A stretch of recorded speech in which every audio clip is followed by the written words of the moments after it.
Hello and welcome to episode 277 of the Thursday Night Podcast. My name is Brady, joined as always by David, and kind of got a grab bag that we're not really going to talk about any of it, so I open the floor to you, David.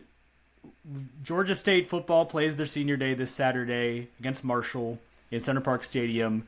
Georgia State men's basketball might have had the worst loss they've had in a home setting since we've been around Georgia State basketball. The women's basketball team did win on the road, so that's certainly something we'll get to as well. Where do we want to take this existential dread to start out the podcast? I will dictate the agenda. I'm prepared for all the sports. We'll go through all of it, but I'll let you decide. Where are we? Are we going with the football on Saturday? Are we going with the basketball? Or what do we want to do first? I think we have to start basketball. And the reason I think we have to start basketball is because, one, Monday was horrible, just awful. And number two, I think there is at least a sort of soft landing with football. Like, now that there's not really anything to play for, and we have some questions about, like, who is going to even be here next year, it is a lot easier to go through football because we can be like, oh, yeah, hey, they played a bad defensive game of football. Congrats. They've done that 7 other times this year. Or 8 other times this year. I don't even know the dang record. It's just 3 games so far that Georgia State's played bad in basketball court so far on the men's side. Yeah. And I want to say this. We'll get to Monday. It's probably going to take the lion's share of what we get to in talking about basketball. But they did also play, in between our last podcast, they played at Cincinnati. Ended up being a lot closer game than everyone expected. It was a 30-point line, I think, or 29.5. Georgia State loses 74-64 up at Cincinnati last week. And given how poorly... It's the thing where it's like you look at it, it's like they lost by 10 to a Big 12 school who is in the top 40 in KenPom after losing by 22 to a MAC team that might finish above 500 if the season goes well. Just 2 results you really can't marry together at all. And then on top of that, add on Presbyterian 63, Georgia State 61 on Monday night in the GSU Convocation Center, where Georgia State had a 10-point halftime lead, lets it slip in ways that you talk about with, like, losing teams always inventing new ways to lose, but we've seen that happen now over the last 3 years and 3 games a handful of times where Georgia State really were the better team for a large stretch of the game and could have put it away, unable to do so. It's close down the stretch. Actually, Presbyterian leads for the first time in the final 5.5 minutes, and so it's Georgia State having to come back. They are able to. Micah Tucker gets a corner 3 in the final 20 seconds to tie the game up at 61, but you left 19 seconds on the clock. Presbyterian holds for the last shot, and Carl Parrish drives to the horn, puts up a floater, it goes in, and the 3-pointer from Joa Chappelle at the buzzer doesn't go, and Georgia State loses. Just a really tough one. And that's the place I feel like it makes most sense to center it around. I mean, obviously we can go back and talk about Cincinnati as well, as makes sense. But like the first stage of this season was, all right, what are they going to look like to start? You've got this road game. They're talking about how they're going to look better on the road. Like, let's see. And it doesn't go well. Goes pretty poorly. We handled that on the last podcast. And then it was like, all right, and you're going to lose to Cincinnati, but what are you going to do once you get home? You've got a stretch here where you can get a couple wins in a row before you head back out on the road. And then we see the exact same thing we've been seeing now for going on 4 years. And so it's just Georgia State basketball is in a stasis, and it's not a good stasis, and we got another flavor of that on Monday night. We certainly did, and it's so funny because I really thought that defensively they played pretty well in the first half. Not just because Presbyterian only had 25 points, but I mean, it really felt like Georgia State had, a level of intensity and a level of understanding of where to be. And all of that was just completely gone in the second. Presbyterian kind of did what they wanted to do, and I could probably live with that if the jumbled up offense returned from the first half, but it didn't, and it's like I don't know how to describe it, but it always felt like Georgia State was in between doing something on offense in this game. I know that, Joe Chappelle had 23 points and, generally looks like the only good basketball player for Georgia State. He looked like it's different flavor of, but Cesar Edwards from last year. Yeah. He had the inside-out game working. He's 2 of 4 from 3. Had the mid-range jumper going, which I guess is really what made me think of Cesar, because Cesar loved that mid-range stuff.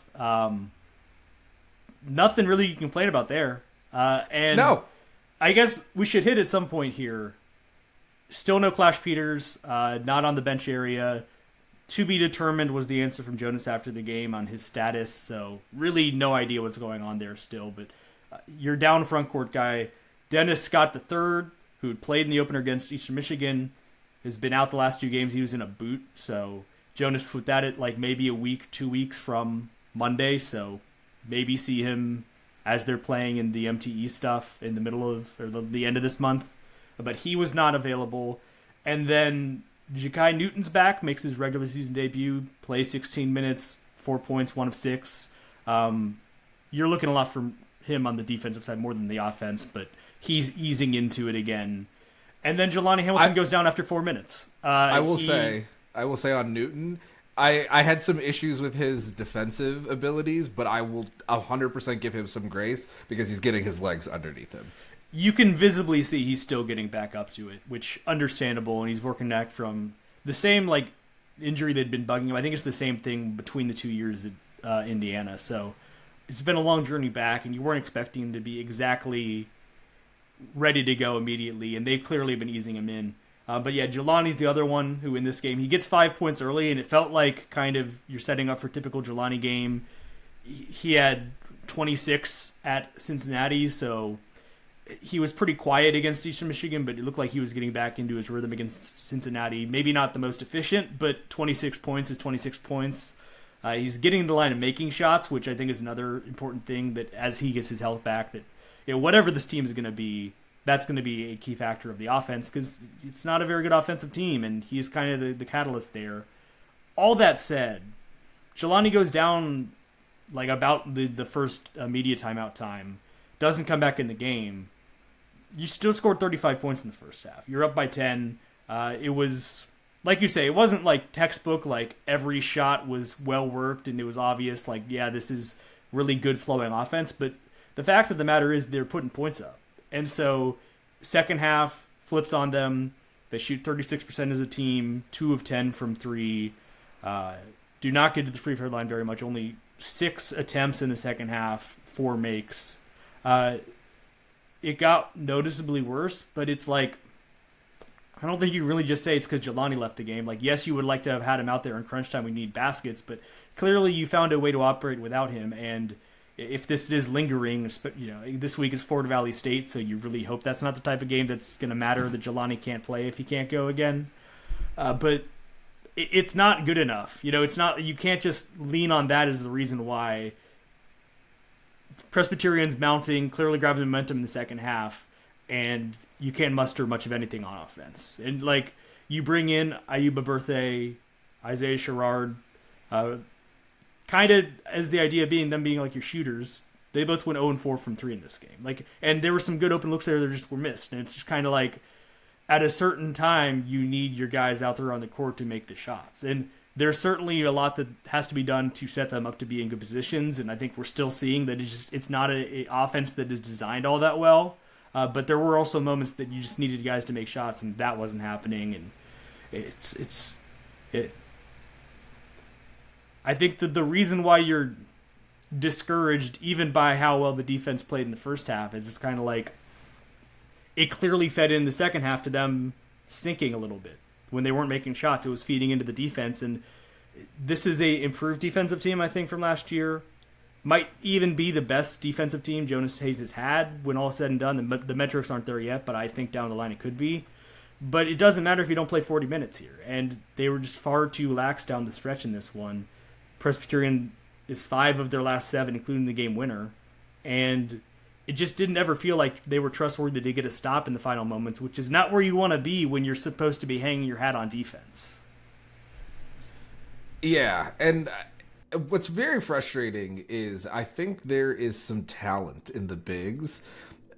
I'm going to call out Christian Beam just for a second, not because I want to pick on him specifically, but I think this really kind of highlights the one thing that I've been seeing, and it's how many times have we sat here on this podcast over the years and we've talked about an underclassman big who you can tell that there's talent, you can tell that there's tools, but like the game just seems a little bit too fast for them. And that is exactly what I see in Beam. And it's kind of annoying because I think ultimately this team is very young. You know, like if you want to try to put like a nice bow around one of the big issues that we've seen is they're hurt and they're young. But in that, they have some of the same problems that we have seen older, you know, and healthier Georgia State teams in these last 3 years and 3 games, you know, and it's November 12th when we record this. I'm not going to come up on here and be like, all right, we just need to be slandering Coach Hayes and, you know, that they need to fire him now or whatever. No, that's not what I'm going to do because that doesn't even, who wants to listen to that?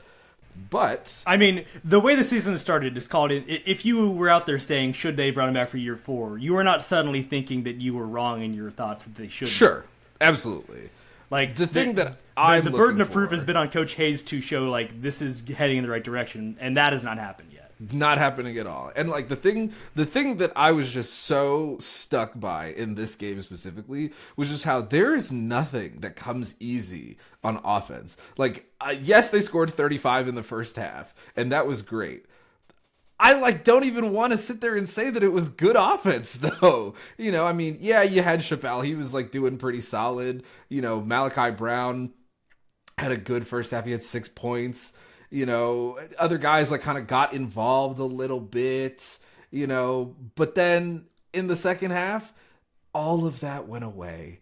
And then not only did all of that go away, you add in the turnovers. Like they had a relatively good first half when it came to turnovers. Like they only had 3. Good. And then in the second half, they were just like, oh, ball, we don't need this. And it was They only had 1 turnover for a really long time in the first half too. Like it was the last 2 came pretty late on. Yeah. And it's just all of the like the relative good that they had in the first half just completely evaporated. And the more frustrating part to me is it's not like Presbyterian came back in this game because they just shot 3s and were crazy. It was just a complete breakdown in defense. I mean, Presbyterian was a lot better at just actually attacking the rim and making those shots. And then they got to the free throw line. You know, Parrish and Taylor. Right there, I mean, that's 7 of 9. Parrish was certainly taking the 3s. They maybe should have taken more. He's 5 of 7, making 5 of the 6 they had. 6 of 15 from 3 for them as a team, 40%. That's elite. They just didn't take that many of them. They weren't really looking for it, which was odd because they kept getting pretty good looks, especially Parrish. And we've seen it's a college basketball thing. You'll see a guy like this that he hits one, and then the rest of them, the basket looks about 20 feet wide, and that's how it was looking with Parrish. I guess ironic enough they did end up hitting a 3 at the end. It was another shot, but I don't think that like they lost the game on the buzzer beater. Duh. I don't think they lost the game in the final moments of the game. I think they lost it when it was 35-25 at halftime, and Presbyterian scores the first 7 points in the second half. Tangibly in the arena, the bench got very animated for Presbyterian. The play that brought out the first time out for Jonas Hayes, there was a backcourt violation or. I don't know if it was out of bounds or backcourt. It was the ball got loose and Isaiah Sherrod had to chase it. It could have been. It would have been a turnover no matter what. The ball went out of bounds, but it would have been a backcourt violation if it didn't. Jonas calls a timeout there, but the entire Blue Hose bench is going crazy. They knew they were back in that game, and so yes, Georgia State got some distance. I think they stretched it up to maybe like 7-9 at the most a couple of times, but then never got as far. They were up 14 late in the first half. You build on that, you're up 20 instead of 10 at halftime. There's not really amount. Yeah, even with what this team has struggled with, I don't think that you're having a comeback happen on you there. But it's 10 at halftime, and then it's immediately down to a single possession. And that was the moment where you let them back in the game. And that was the moment where you let them believe. And that belief kind of manifested itself down the stretch as they were the team that was making the plays. It was a miracle anyway that Georgia State is able to tie the game late because they were down 5, I think, on a couple of occasions, but they just couldn't get stops. They had some nice luck box things happen for them where there were a couple of balls that should have been turnovers, but it just one of them, the defender landed out of bounds with the ball, so it's no turnover. I think the other one, no one actually had a play on it, but deflected out of bounds off of a Presbyterian player, and it would have been a turnover if he wasn't there in the way. And it's kind of like, at no point did it feel like they were comfortable running their stuff that they needed to get open looks down the stretch. It felt like you could see them pressing. The turnovers you're talking about, it was a tangible trying to make things happen out there. And it's on it's ball, stuff we've just seen. dribbling off of people's legs turnovers. Not even guys are intercepting passing lanes. This is just, I'm dribbling too much and my head is staring at the court and I don't see what's around me type stuff. And that's where you need the coach to settle you down, need to get you guys into comfortable sets, what you want to run. And we're talking about, Joe Chappelle. He ended up taking the final shot, but I'm thinking back in my mind, not having thought about this game since Monday, and what was drawn up for him, who was clearly the hottest guy out there on the court. It didn't feel like they were trying to get him the ball, and I get that that's probably why you don't want your tweener 4 to be your main offense. Kind of same thing with Cesar is it was hard to run the offense through him, but it felt like that was the guy you needed to lean on, and he certainly tried to make it happen. He just started, he got a 3-point play, just kind of driving through traffic, getting the hoop. He had a couple of mid-rangers. He was trying to will it to happen, and I think he might have recognized it out there, he's the guy who needed to take the reins. But it wasn't clearly, tangibly trying to engineer shots for him and spots of the floor that he wanted to get it to. It was more like he was making it happen. I'll circle back to the thing you said on Beam. It's still I feel like when the light bulb comes on, he could be a really good player. But right now the thing is, you're not getting much from the offensive end, but I don't know that you were expecting to. He just got to stop leaving his feet. He's 7 feet tall. He doesn't need to leave his feet to be just an absolute menace down low. And there was a couple of times I think he got a foul called on him, one of them, because he's left the air and the guy jumped into him and went to the free throw line. It's he's in good positions. I think he's got generally pretty good instincts at the defensive end of the court, knows where to be. He'll just get caught on a shot fake and get in the air. And it's if you just stand your ground there, it might force a travel. They might just shoot it into your hands.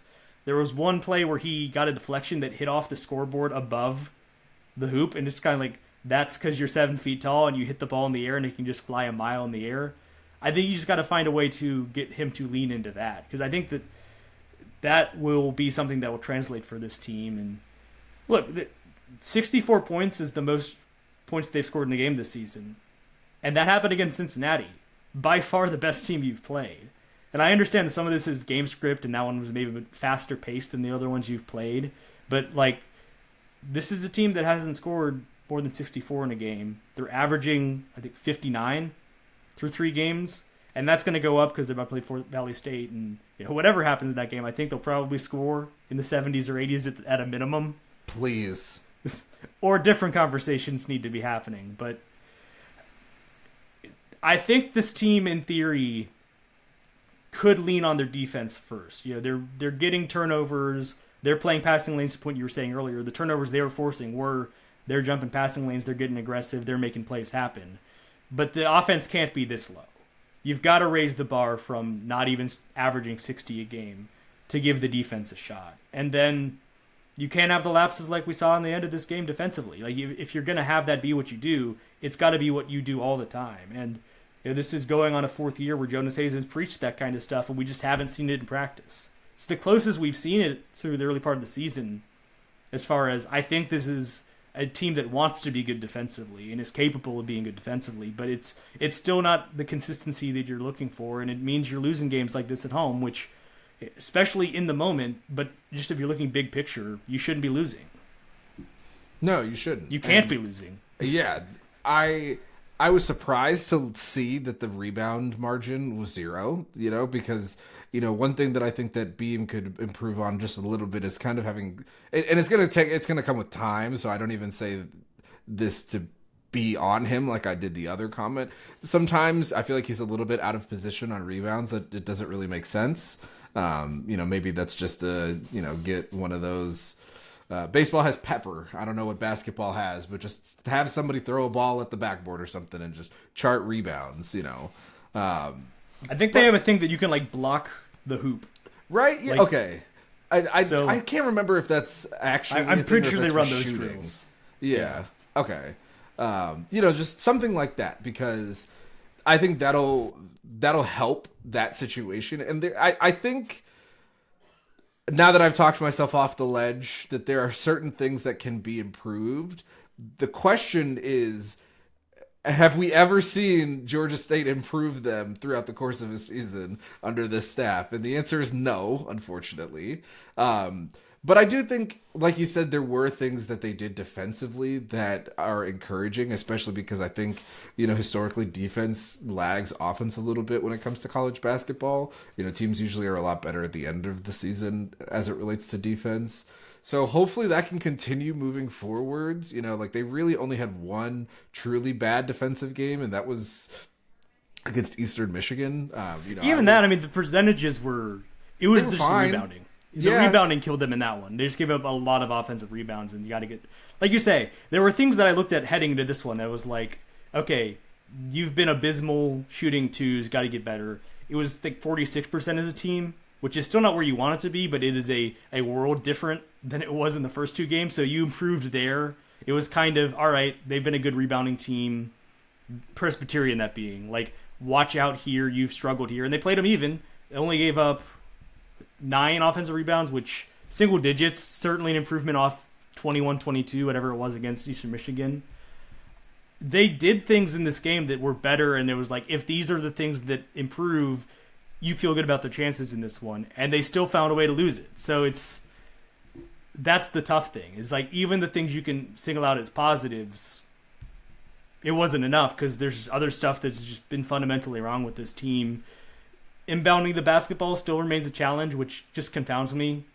Just guys chilling in the front court, not coming back to help, and it's like, okay, maybe there's a play set up, and maybe the coaches are coaching you not to come back or whatever, crowd the backcourt, whatever it might be, but that play might be great, but it might not ever happen if there's a 5 count, and you turn it over under your own hoop because no one inbounds the ball. They came pretty close a couple of times to not ever even getting the ball in bounds. Again, not something new for this team. We've seen issues with this over the years. And this is a 2-part thought. One of them is a positive, one of them is not. Micah Tucker is earning playing time. Like, he's got his warts as a freshman. He's still out there. There was one time on defense he left a shooter in the corner that I think they missed the shot, but it was kind of like you can't leave a shooter there, like, even though you're trying to make a play happen. But he brings a ton of energy. He is playing hard every time he's out there on the court. There was a sequence he had 2 steals in 2 possessions. He got a and one on the first one of them. And it was just by being in the guy's face. And he hits the 3 in the corner to tie the game late. His jump shot feels like it's ahead of schedule where I was expecting it to be as a freshman. It seems like Jonas has talked about that he's worked really hard on that when he came in the summer and through the fall. So you like to see strides on that. But the other part of it is, I don't know what's going on with Malachi Brown, but he is 19% shooting, 0 of 6 from 3, 7 assists to 8 turnovers, 3.3 points a game, only 4 rebounds, which you're not expecting him to be kind of your chief rebounder, but he's not picking it up at any aspect, is what I'm trying to say. And this is one of the guys you were really counting on to be one of your leaders. And so I look at it as just like, we should start seeing Micah play more than Malachi for right now. And that happened in this game. It was like by a minute and a half or so, Mike ended up playing more, but it just, you need your point guard you brought back and wanted to build the team around to be that type of guy. And those are big shoes to fill, but for whatever reason, it's just not happening with Malachi right now. And it's hard to watch, and you need him to be, if he is half of what he could be, and it's like what we've seen him in his peak last year when he had his good moments, I don't think they lose this game. It's not to say that the loss is 100% on him, because other guys are making mistakes, but in those moments, you need your point guard to be the one settling everyone down, getting everyone into a good play, and making the right passes. And right now, Micah looks more like he's been the one doing that. Yeah, and I mean it's tough too because until we have the full picture of Hamilton's injury, we'll probably see both of them. And I don't know that like I agree with you. I think Tucker has certainly earned more minutes, especially because of Brown's poor play down the stretch in that game. And it's unfortunate because, you know, I do think there is a chance that this group can be better than what we've seen.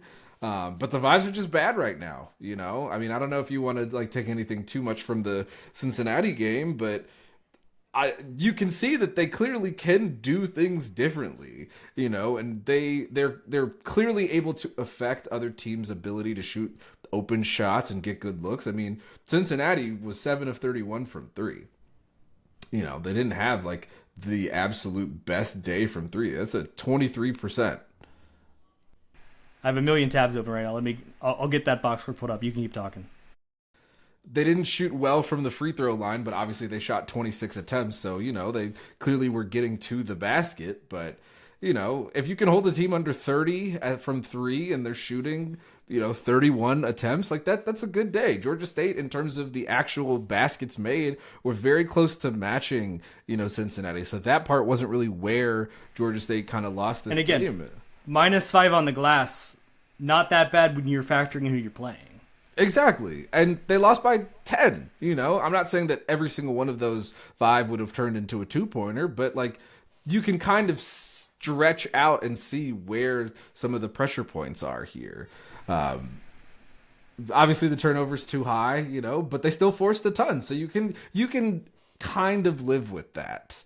And that's what makes the Presbyterian game so much more frustrating because you could take some good away from this game. You went on the road to a very good team's house, Big 12 team, and you put this performance out and then came back and couldn't even match the offensive output at home against a Presbyterian. Like, that's confusing, honestly. Like, that's just a very confusing thing. And I know that there was some health related issues here, and I'm very cognizant of that, but still.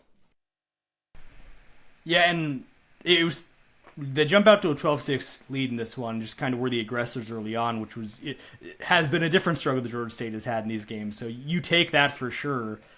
Ends up being Cincinnati up by 9 at the break, 39-30, and not because of Georgia State reasons, just because these kind of games early in the season can follow a script. Like, you're expecting that lead to eventually get a little bit out of control, and it's like, it's a 9-point game at halftime, and the Cincinnati team wins by 21 in the end, or 25, and their coach after the game will safely say, like, they had us there, like, we were in a dogfight, we found a way to get some space. That never happened in this game. Like, Georgia State always stayed within striking distance. I have to check what the biggest lead, it got as big as 15 for Cincinnati, and we've seen Georgia State be the team that, like, okay, early in the second half, it balloons up to 15, and then you look up and they're down by 30. That didn't happen in this game. They kept it within distance. They kept getting enough shots when they needed them, and they were forcing turnovers. I wouldn't say Cincinnati thought they played their best. I don't think that their fans thought they played their best, and then they come out and they play better this week against Dayton. They win at home, and so for them it was kind of like the kind of a dud game that they used to build on and win in their next one in a game that they needed to have. Georgia State, as the losers in this one, weren't able to build on it. They end up losing when they come back home and play Presbyterian on the Monday. So all these games at this point in the season are kind of what you make them to be, and we've seen this team not play as poorly as they did in the opener, and they gave themselves a shot against Cincinnati, and they should have won the game against Presbyterian, but not stacking enough of it together, not getting enough help, and you play Fort Valley on Thursday at home, be your last home game for a month. So let's talk about how different the team could look when we're talking about the next home game against Jack State December 13th. I mean, that feels like a world away from now. You go to Arizona State on next Monday, so a little bit of a back-to-back Big 12 action going the last couple of weeks for Georgia State. You're just kind of hoping it's 1-4 and that the home win against the non-D1 tells you as much as those type of games can tell you. But the truth of it is, as of right now, until this team shows steps, they're likely not going to be favored in more than a handful of games the rest of the season. And right now on KenPom, they're only favored in one game. And it is when they go to ULM in conference play. And we all know betting on this team being consistent and the same team as they are at home on the road has been the journey. So that one being on the road makes you feel even more nervous about that. It's possible they could stack some better results in the next couple of weeks that'll be more upsets and they make the numbers better, or they start finding their way to be more favorites in more than just one game. But reality is what it is with this team right now, and it's not going well, and it doesn't feel of a much of a different flavor than we've seen from this program in the last 3 seasons, and sort of is what it is. And with the way that football is trending, you would have loved to see some sort of reprieve over the last few years from the way that the basketball just has been get going. it to like December before we start having these conversations. Let's not stack them on top of each other. Exactly. That is literally the thing. Because now, we have to talk about a senior day versus Marshall, and it's like, okay, let's do it. But after last week, it's like, I feel like we know what the game is going to be. And unfortunately, the Sun Belt I don't know if you were able to ask Coach what availability is, but the Sun Belt didn't actually put out much. I think actually I'm refreshing it. It is updated now. So yeah, no, it got put out earlier. I was going to get to. We do have the women's basketball to touch on real quick. Okay. Keep the sports lined up. I guess we could leave it to the end because it's a positive news, but we'll match the shooty hoops with the shooty hoops. Honestly, that was why I was waiting, because I wanted to end on a positive note. Okay, fair enough. We can do a little sandwich here. We can do the football now. Yes, the Sun Belt did put out their availability reports. From what I could tell, Marshall is down one of their running backs, Justin Williams-Thomas, who's their fourth leading rusher, and their right tackle from this last week is listed as out. So both these teams kind of dealing with it to a certain degree. Saturday, 2 p.m., ESPN Plus. Kind of the most lingering question for this game, as the Thundering Herd come to Atlanta, Cameron Brown's status. He was listed as questionable on this, which tells me the least amount that anything could. Because if he's straight out, it's like he's out. Okay. If he's doubtful, I'm kind of thinking he's out. Questionable, it does feel like a live situation. And I mean, it'll dictate a lot as far as if he's able to play, it'll give Georgia State the best chance to succeed, obviously. I kind of feel like it'll be all or nothing in the sense of hopefully they've learned by now that doing the 2 quarterback thing doesn't work. So, if he is not 100%, just let TJ Finley have the starters reps and just let him run the offense. He's probably been doing it for most of this week anyway. But if Cam's able to go, obviously you'd prefer to see him go because he's been stacking performances together. Last week didn't really get a chance to kind of cap it off, but until the second quarter kind of self-implosion of the offense as a whole, you saw more of what you'd like from Cam as he had won the starting job. Marshall's coming into this one, they're 4-5. They lose to James Madison at home last week in a game where they, kind of in the same vein as Georgia State, feel like they probably really had a chance there to knock off the Dukes at home, but couldn't stack their opportunities together and get a win there. They end up losing by 12 with the late score that JMU is able to score. So in your sobering, sad number of the day, someone's getting a 5th career win here as a head coach. It's either Tony Gibson in his first year as Georgia State's head coach or Del McGee in his second year as Georgia State's head coach. Good God. That one came to me earlier today. I was like, oh, I got to put that somewhere in, but that's just going to be a sad stat to put out there. Sort of is what it is. Marshall's, I think, about a 7.5 point favorite here on the road coming in is where the last time I saw it. And so you're finding Vegas is settling these lines to the exact same spot where it's like, I don't really trust this team all that much. I don't think they're going to cover that massive spread, but I think they're a touchdown better than Georgia State. So I guess sort of fitting for the way the season's gone. You can't really fault them for that logic. It sort of is what it is, but an opportunity here in the sense of my priors were wrong on Marshall. I had them, I think, 2-10 in the preseason, last in the Sun Belt. They were replacing a lot. Part of my priors, I think, were right in that the defense is not where Tony Gibson's going to want it to be yet. They are the second worst passing defense in the league. They're giving up, I think, 32 a game, which Georgia State would take that in a hurry, but still not where you want it to be. And so I think that is where the opportunity is in this game, is that they're susceptible through the air. They've given up a lot of yards. You've got Ted Hurst. Whoever's quarterback, that's going to be kind of the MO for your offense. And maybe you can force it into a shootout. That's kind of your only angle of attack here, I think. If this is a game where you're scoring in the teens and the 20s, you're probably losing and maybe by multiple scores. Because Marshall's able to score, they just haven't been able to get enough stops to win some of these games they've been dropping. Yeah, and the way that Marshall kind of moves the ball, they're really good on the ground. This is the second best rushing attack versus the second worst run defense. So truthfully, I think them on the ground, Georgia State through the air type of shootout is the best path for Georgia State to get a win here.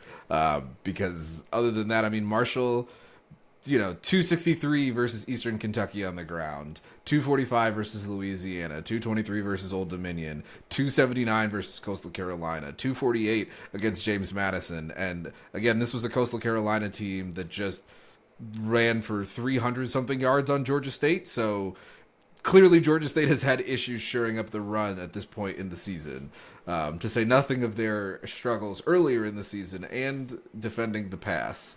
So, things are going great on Georgia State's defense. It's like they're playing a sick joke on us for our belief in them. It's playing out like identical to last season as well, where like the passing numbers were pretty bad to start the year, and then they were some of the better in the conference because teams just stopped passing it, and you kind of see that play out again. It's certainly what Coastal did on Saturdays. It kind of abandoned all reason to throw the ball. Similar story for Georgia State and Marshall as well, in the sense that eventually Carlos Del Rio Wilson has been established as the quarterback. He's part of the reason why they're so successful on the ground. He leads the team, 490 rushing yards. But it's not like they haven't found success through the air, because when they do it, they've been pretty efficient at it. Like the numbers are, I think they're 11th in the league in passing offense just as pure numbers. But Del Rio Wilson has a 66% completion percentage, and his touchdown interception ratio is 14-3. So when they go to it, they're not making mistakes through the air. They're not getting greedy and forcing bad decisions because they know they've got the ground game to lean on. And they've got DeMarcus Lacey, a wide receiver, who Del McGee said is one of the best receivers in the conference. Now, Tony Gibson said Ted Hurst is the best receiver in his opinion in the conference, and so they are well aware. I think what he said in his press conference this week was like, we have to know where one is at all times, and fact check, true. And it still might not even matter, honestly. Yeah, and they keep finding different ways to line him up. They've certainly done their most to utilize him this year. It hasn't been just like a go ball fest, but different type of rushing caliber, different type of athlete than Samari Collier was for Coastal Carolina. But it's kind of the same thing where you're getting take two on facing a mobile quarterback, but it went pretty poorly just last week when you did it against Coastal. So you're going to have to find some better answers. You've got a little clarity, because I'm always careful of assuming too much on the football side when I'm talking to football coaches, because it's you don't want to look like an idiot. But I was trying to talk about that long run they gave up, and I was like, it didn't look like anything big. It looked like a couple of guys maybe were out of position. He's like, no, it was something big. And he went on to say how Jabril Rhodes-Nelson was supposed to take the quarterback, but he played the running back, which someone else was already doing. And if he plays his job, it's probably a handoff, and it probably doesn't go for that much. But you can see when you go back and watch the replay, he goes to his left and just gives Collier the space just to jet through. And then a couple other guys, it was a bad angle, it's from the safety, and then he was off to the races. But I did learn something. I did miss something that when you go back and see it is kind of obvious. You can see it once it's pointed out to you. It's like, oh yeah, that is where the mistake happened. It was right at the root level. But can't have any of that. Got to play your assignment. It's kind of like the triple option thing you always say when you're playing the flex bonus. You got to do your job, even if you're not ended up tackling the guy with the football. That stuff will be key again this week. Yeah, because there's really no chance if they do allow that many yards on the ground. I don't think that's I'm breaking any news or saying anything crazy. But you're assuming a baseline if they're going to give up 200 something, and it can't be 300 something, and the offense is going to have to match it. So it's exactly. If they find a way, if they hold them under 200 rushing yards in this game, I would say Georgia State's going to win. Sight unseen anything else, which is a crazy thing to say, but it's that's how much it feels like.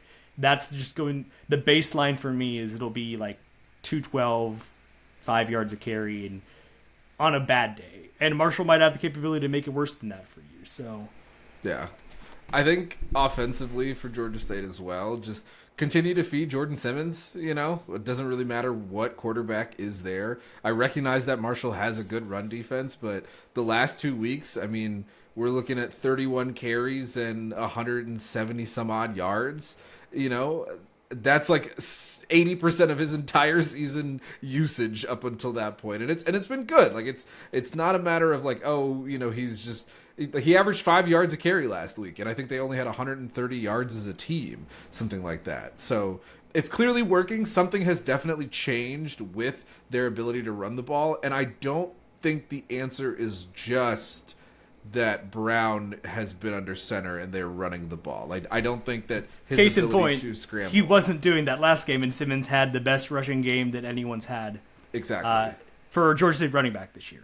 Still no one other than Cameron Brown has rushed for more than 100 yards. We're going on 8 years since that hasn't been the case, where a running back has not reached that mark in a game, which feels fitting for the status of the Georgia State running game. But having said that, to what you're saying, the last 3 games, 164 on the ground at Georgia Southern, 199 on the ground against South Alabama, 130 on the ground against Coastal Carolina. 3 straight triple digits.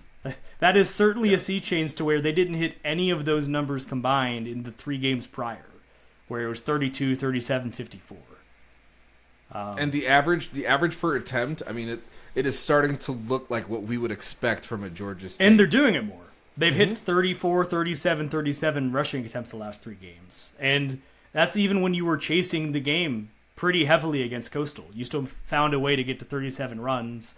They, even as they're mounting that comeback, they were not abandoning the run totally. I mean, they did on the 3-play drive where it was just 3 chunk passes and you're in the end zone. But, Jordan Simmons gets the touchdown run on one of those late drives. So I agree with you that that's going to be, like, you can't abandon it. You've got to still find ways to get the run game going. But I'm also not as, like, yes, it's going to be better. You're going to have better odds of success if it is a healthy Cam Brown out there who is offering you that for all the reasons we've been into for months, as we're saying, like, he should just kind of get the reps. But if you've had TJ running with the ones all week and he is your starter, like, the Venn diagram, or like the order of things is Cameron Brown's full-time starter is greater than TJ Finley's, the full-time starter is greater than the mismatch just mess that was going on that they were trying for a few games there. It's still a more ideal situation if you're just giving TJ the reins, and you've been able to craft a game plan this week knowing he's the starter, if that's the way it's been going. Because I imagine they probably have a good idea at this point what's going on, no matter what, questionable, whatever it might be. I kind of hope they're locking in on a game plan of just like, maybe it's going to be TJ and that's fine, but you've got stuff in your back pocket you've been working on this week, and he knows what he's doing going into this game, and it's not like a back and forth like it was a couple of games throughout the season. But you don't need Cam if the running game, if the holes are going to be there like they've been for the running backs, if Simmons is running hard through them, like, you don't need it as much. And look, Marshall's, we said it, they're second to last passing defense, the 3rd in the league in rushing defense. It's a good rushing defense unit, but the average is 146. If they get to that number, if they just rush for or around the average of what Marshall's given up this year, plus whatever they get in the passing game, that could be enough. That could be for this team, that could be a good day. It can't be 46. Like, if it is 46, no matter what they do in the passing game, I think they will struggle to keep drives going and kind of find a way to finish them off, get in the end zone. But if they can even just stick around what Marshall's given up on average on the ground, that will put them, I think, in a decent spot in this one. And look, to their we'll credit, get to it, I guess, because we got to pick them. To their credit, if they were to hit that average, that would be in line with their actual good running afternoons and nights. So, I'm not going to sit here and tell you that Georgia State just needs to have an average running day, because that's not how that number works for them. But they've had 4 truthfully bad games on the ground, and even this past week, it was only 3.5 per carry. But understanding the game situation, you kind of figure out, like, okay, this is probably why it was a little bit less than it otherwise would have been. So if they can kind of continue that momentum, I think hitting that 146 is possible for them. I think first quarter going to be massive in this one. Not even just because of like what the margin is, whatever.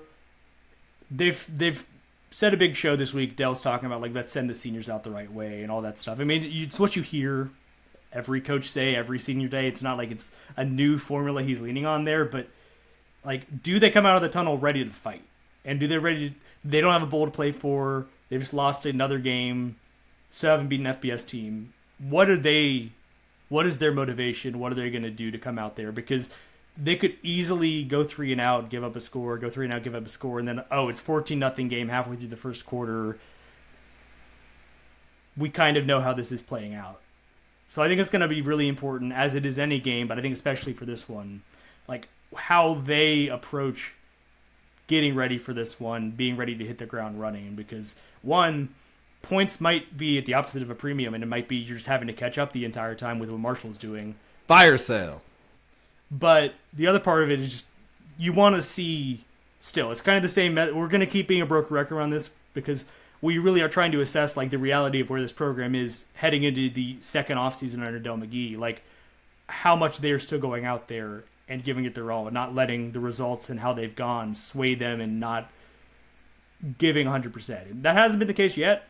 The problem last time wasn't that they didn't try. It's that they dug themselves a 26-point hole before they were really playing complementary football on multiple phases of the game. But it's another week, and it's something certainly more deflating if you're going out on the senior day, your last game of the season, and, like, if this is the week where you see a bit of a drop-off in that side of things. That would make you feel even more discouraged, and there's not a whole lot of more bottom to fall out in when the season's already gone the way it's gone and you're 1-8. And so this feels like kind of the last real chance to have any kind of good taste in your mouth, because after this you go on the road to Troy and Old Dominion, who are playing this Thursday if you want a little preview. Both still making bowl games, feeling like in a lot better spot than you. Doesn't feel like real obvious upset potential there.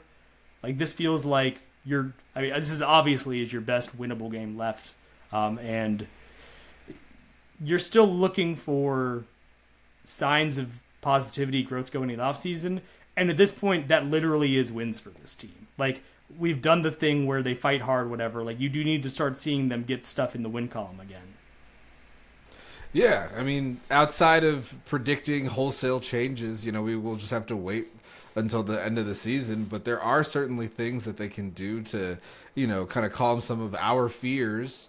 Because, we can't, realistically, you got to just flush away the indecision at quarterback this year. You got to throw away how bad the defense has been. I'm not going to sit here and say no player can return next year or the coach can't return next year, but, like, it has to be different. Something has to be different because you can't be allowing, I think after the Vanderbilt game, what were they allowing, like 48 points a game or something ridiculous like that at that point? Yeah. It's still the only FBS team giving up more than 40 a game. I figured it had gotten under 40, but still. Like, you can't. When you keep giving up 40, it does make it hard for you to get under that number. Just That's true. As how mathematics. That's true. And they've 38, 41, 40.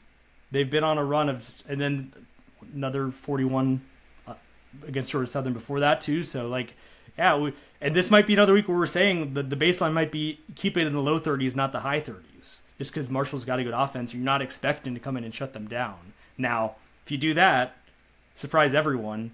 Maybe this is your Texas State moment. And it's the not like the upset, but like the way the performance was out of nowhere last year with the offense in that game. Like, maybe this, if the defense springs them on Marshall, if, like, all the turnover luck swings over in one game and they get, like, 4, flip the field multiple times and get a pick 6, like, that's kind of what you're talking about when you're not talking about, like, Marshall scores 34 in this game comfortably. So that's just kind of where it is with the defense. We'll just have to see how it shakes out. Please get a turnover. Please. The bar doesn't need to be 4. The bar can be 1. It just... No, I know. I'm just like... What was it, 2 weeks ago that I was surprised that they hadn't got a turnover? That was 2 weeks ago. Please get a turnover. End this horrible streak. I mean, the Tito's promotion presumably is still going to be running in the stadium. The Tito's turnover promotion. These fans haven't had a sip of vodka for 2 months. So you got to give them some vodka here this Saturday. Get them at least a turnover. Let the Tito's flow. Please. Do you want to do pick 'em before women's basketball? Yeah, we could. What I was going to get ready to say, loading up to that, I'm picking it just kind of based on vibes. I talked myself out of doing it ever again, but it's a home game, and it feels somewhat gettable. And like I say, if the offense is up to snuff, and we don't know that they are, we don't even know who's going to play quarterback. The offense has been getting better and better, and I think maybe you could talk yourself into it gets even better last week if Cam doesn't get hurt, but they almost exceeded the point total for a fourth straight week, even given the quarterback thing that was going on. I just think they could get one here. Marshall, I think, dealing with a lot of the same things on a different scale as Georgia State, where they're just letting some games get away from them that they wouldn't want to, and you can put a lot of that up. They're now doing what Georgia State fans were doing last year, saying, all right, let Tony Gibson get it out of the system. He's learning as a head coach. We'll get it going in year 2, but let's get to a bowl game. But this is one I feel like they really want to get to feel like they can get to a bowl game. They're at 4-5. This would make it so they have to win out after this to make a bowl. They certainly are going to want it, but I don't know. I'm just doing the senior day cop-out thing and just kind of picking the senior day thing. But I mean, I agree with you. If they don't do this, this will be my last time picking Georgia State in the game. I mean, it probably will be anyway, just because I think Troy, ODU are good, but like, I'm not going to keep talking myself into it. This is a game that on paper, it's going to stay around a touchdown. I don't think either of those ones will. It feels gettable in the same way the South Alabama one was, and it turned out that one was gettable. You just lost it. I agree with you, and I also am going to pick Georgia State to win this game. The funny thing to me about this game is we are kind of throwing away a pretty insane Ted Hurst run because of the way that the team has played and how they've looked. Just like how they've looked defensively. I mean, he's back-to-back over 100-yard games. If you want to stretch that out to 4, he's got 3 in the last 4 games. The only game that he missed was the Georgia Southern game, which kind of makes sense. That was, they were trying to really, really establish the run in that game. And so yet, I think maybe his 2 best catches of the season happened in that game. Correct, exactly. Even though he didn't get to do, he didn't get to 100, but he got to the highlight reel. Exactly. Like he's truthfully on another level at this point right now, so I do foresee that he's probably going to have a good day as long as he stays healthy, kind of regardless of who the quarterback is. And I think that I generally like teams who are going to pass their way to victory more than teams that are going to run their way to victory, especially given where the other side of that side of the ball is, if that makes sense.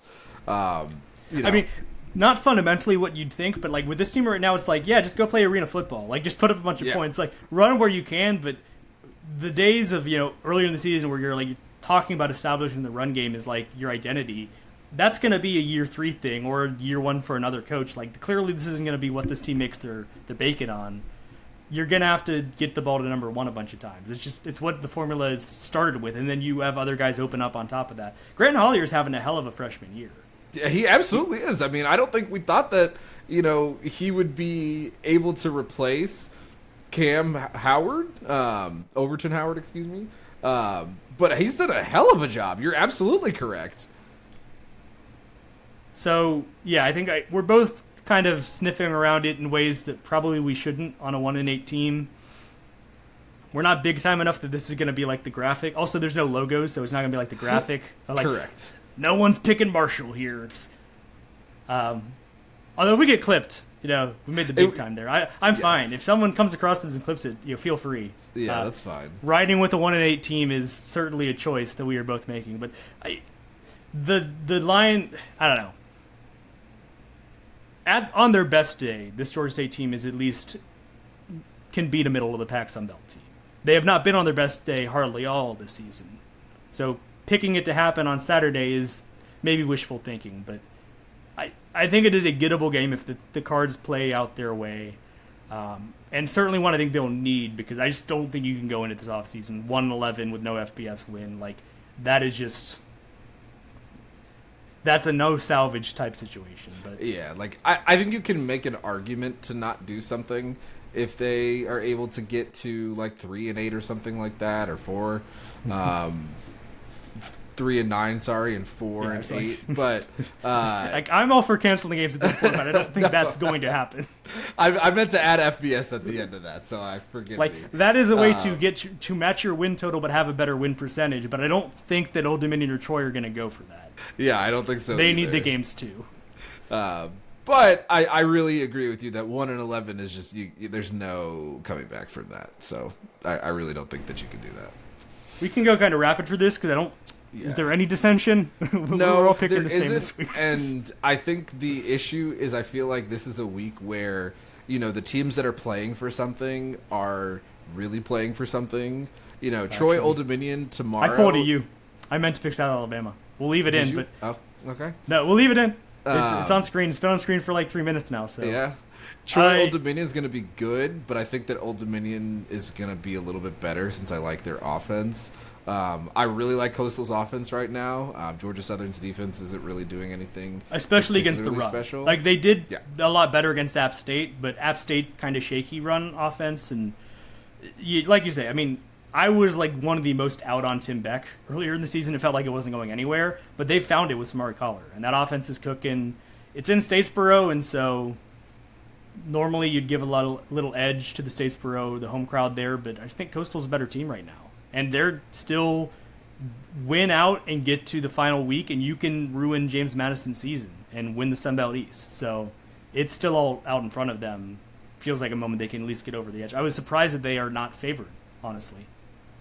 Yeah, I was actually surprised as well. I was also surprised ODU is such heavy favorites, but I do think they're going to win.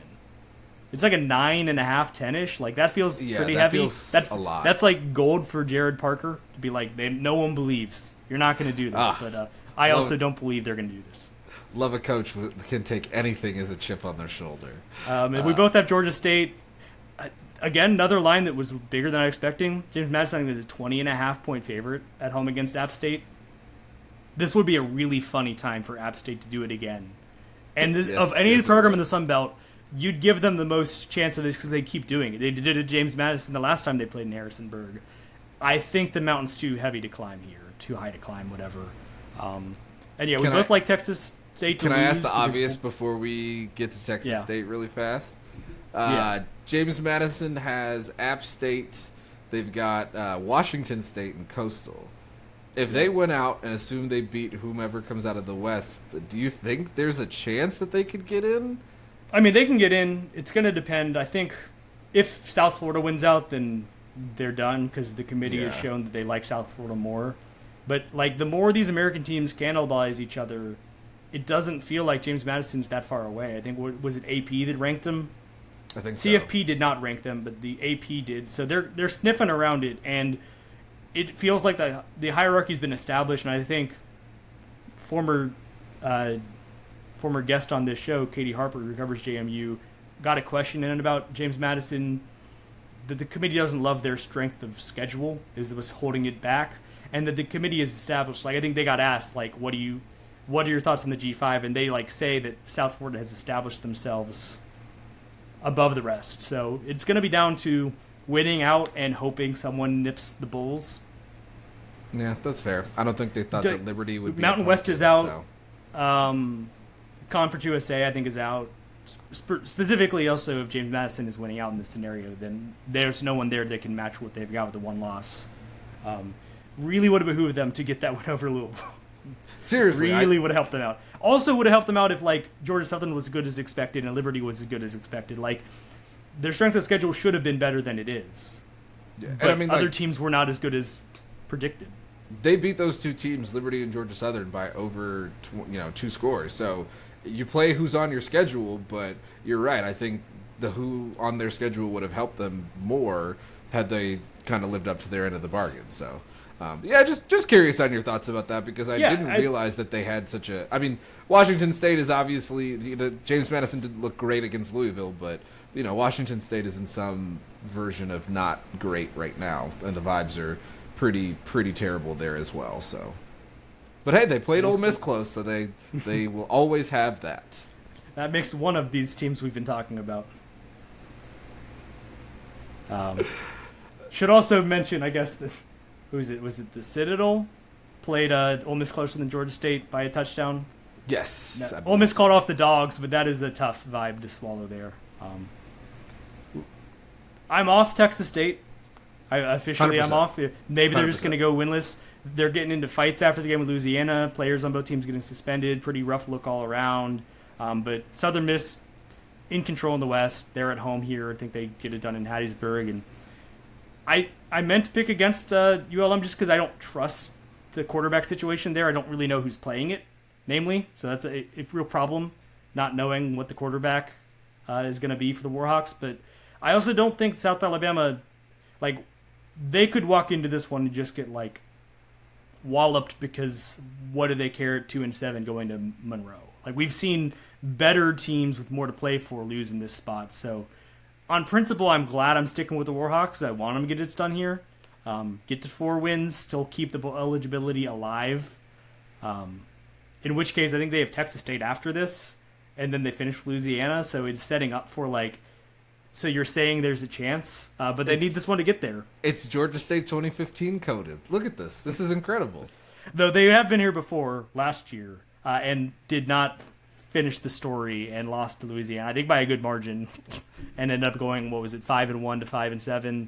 So less of a hill to climb than last year, less of a big gap to give up. But I guess we're both riding with it's a pretty chalky week, except I think we're bucking the chalk by picking Georgia State to beat Marshall. Yeah, I mean, we're doing it strength in numbers. If there's any place we're going to deviate, it's probably there, but we're both doing the same thing, same thought process there. So I've still got a three-game lead, which is going to go nowhere this week no matter what happens, but we'll go through the stretch run. I guess we'll probably throw in bowl games as well, just because we like talking about bowl games in the CFP. So yeah. You will have ample time to make up this deficit. We'll add some Sun Belt bowls and, maybe do like the first round for CFP, something to keep it exciting. So we'll watch the games anyways. So I think your instincts were right because, we've gotten through kind of the toughness, and so we can end on a win. First, Georgia State women's basketball did lose at Mississippi State last Friday. 88-62 is the final score. Probably about as bad as that, just when that's the way the game went. But it was 32-12 for the Bulldogs in the second quarter, and it was 56-50 the rest of the game. So that really was like a nightmare quarter got away from you, and just SEC building, like, you can't have those type of lulls and expect to come away with the victory. So bit of a, is what it is, 26-point loss on the road in Starkville. But they do turn around this week. They beat Wofford 75-68. Apologies for this being Sidearm Sports if you're joining us on YouTube, which I find to be the inferior box score college sports database that teams are able to use. But that's maybe just a me thing. But they win 75-68. It's a tie game at 45 entering the fourth quarter up in Spartanburg. And Georgia State gets it done. 6 of 10 from 3 in the fourth. They outscore the Terriers 30-23. It was a 53-34 rebounding margin in favor of Wofford for the whole game, so not a great number there, but it was only 8-6 for them in the fourth. And so you kind of tamped down that advantage that they had for the first 3 quarters, and you won a game by 7 on the road when you got massively out-rebounded. And it's because of the same things we've been talking about with this team and what they do. Forced 20 turnovers. Wofford shot 5 of 29 from 3. So leaned into your identity and got a nice culture win on the road here. Got the good vibes back. You're hoping to get them rolling through the rest of non-conference here. You've got some more games coming up through the rest of November. Yeah, that 20% percentage point difference between the Panthers 3-point shooting and Wofford 3-point shooting, that's your ball game right here. The Panthers hit their threes and Wofford super did not. I really like what I saw here. Georgia State did a good job of, kind of keeping things in front of them.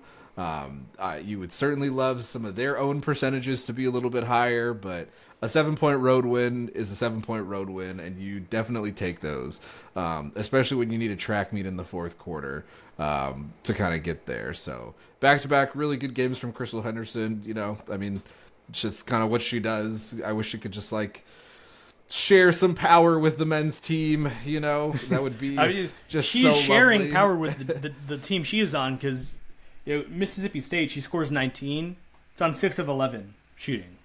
really efficient stuff. She is not doing the thing you might expect of like the talisman of a team of just like taking a bunch of shots. And in this one, it was 19 points again. It was on 7 of 17, 2 of 5 from 3. So slightly more, but you're not getting into the range of more field goals than points. Right. Which is like a good hallmark for volume scorer trying a little bit too hard, needs to share a bit more. She's not doing any of that. You know, she gets 8 assists in this one, 5 steals. Kaylee Addy with 4 of 9 from 3. Imagine doing the lion's share of the work there in the fourth quarter as the team's 6 of 10. Feels like a good mix. And, you know, they're still growing. Obviously, always hard no matter where you are to win on the road. And so this one, you're in a bit of a dogfight. You find a way. You win by 7 in the end. Looks even more comfortable than maybe it probably felt in the moment. But winning with your way of your brand of basketball and be able to do it on the road, those are the type of things that winning teams do. And so still early days for the season as far as taking the big picture look at this program and sizing it up with the rest of the Sun Belt, but you certainly like those trends. And like I say, finding a way to win any game when you're minus 19 rebounding margin, you've done some things well. You found a way to overcome a big hurdle there, because that's one of those stats that it's really easy to get buried on a lot more than just like, you know, shooting percentage or whatever. Like there's not usually that big of a gap in percentages or in assist numbers or in turnovers usually, unless, you know, Georgia State's forcing 33 like they've been known to do from time to time. But not a lot that you can say about, they play Furman next on the road. Furman's played a non-D1, and then they've played at Georgia and at Vanderbilt, so really unclear how to measure them up against the Panthers, but this will be another chance on the road, kind of on the fly here, doing a little tour of South Carolina. And then you can play Auburn on Monday, so this is your chance to kind of get a reset after what maybe didn't work in the second quarter against Mississippi State. Go to another SEC building, see what you can do this time. They've been no stranger to these type of wins the last couple of seasons in non-con, so got another opportunity coming up here before they come back and host their little tournament they always do over the Thanksgiving time in the Georgia State Convocation Center. Yeah, you know, I mean, I like what I see so far. It's a balanced team, and we've just got to continue to do that and continue to get the ball in the basket. Yeah, I mean, this is the case where you spend a lot more time on the negative with the team that's not going well, because like there's a lot more to talk about there as far as like you're kind of seeing the good signs here with this team. Like there really isn't as much to dig into. You're seeing about the team you expected to see, and you like to play Mississippi State closer, but like when you look under the hood, you kind of did for most of that game. It just a bad quarter, like you said, really sunk them, and it turned that into what looked like oh wow, they lost by 26, and it's terrible. But then you peel back, and it's like, oh yeah, they had a quarter where they lost 32-12. Like, yeah, that'll certainly make a huge dent in your ability to win a game, or at least keep a game competitive. And Mississippi State shot really well. This is the first game where I think Georgia State has allowed really good percentages, but I mean, it's an SEC school. You're on the road in an SEC building, like that happens. Sometimes, it's great to get the upset, but sometimes the power school does in fact look like a power school. So, and you're seeing multiple players step up alongside Crystal to be kind of the Robin to her Batman scoring wise, which I think is another encouraging thing, that it feels like it's not going to be a set, like it's not like a big three, like where that these are your players game in, game out, other than Crystal, but other players are capable of stepping alongside, and like even through the very short amount of sample size we have, I don't think there's been the same second scorer in any of the games so far this year, which I think is a good thing. I think that it shows that there's some depth to this team, and there's players willing to, at different points, at different positions on the court, able to be the secondary contributor there, because you feel like you're at least going to get something consistent from Crystal every game.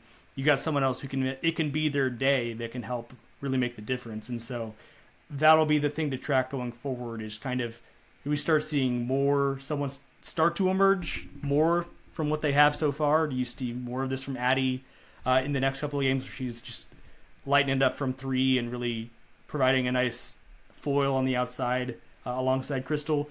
We'll find out, but that's certainly something to monitor. We'll be back with the post-game show as we have portended it a win. Apparently, we're just all over the hype for some reason on this 1-win team. But we'll be back to cover that. We will touch on what happens when both of these teams now on the basketball court. Georgia State finishes one at home this week on Thursday night, as the day we're releasing this podcast, against Fort Valley State. Both of them then hit the road next week. Georgia State men's go on an extended road trip across South Dakota, Cancun, Arizona State before then. Then little tour of Mercer and Kennesaw State and some in-state opponents at the beginning of December. That's a long way away. Post-game show is a lot sooner than that. Thank you for listening to this episode of the Thursday Night Podcast. We will catch you next time.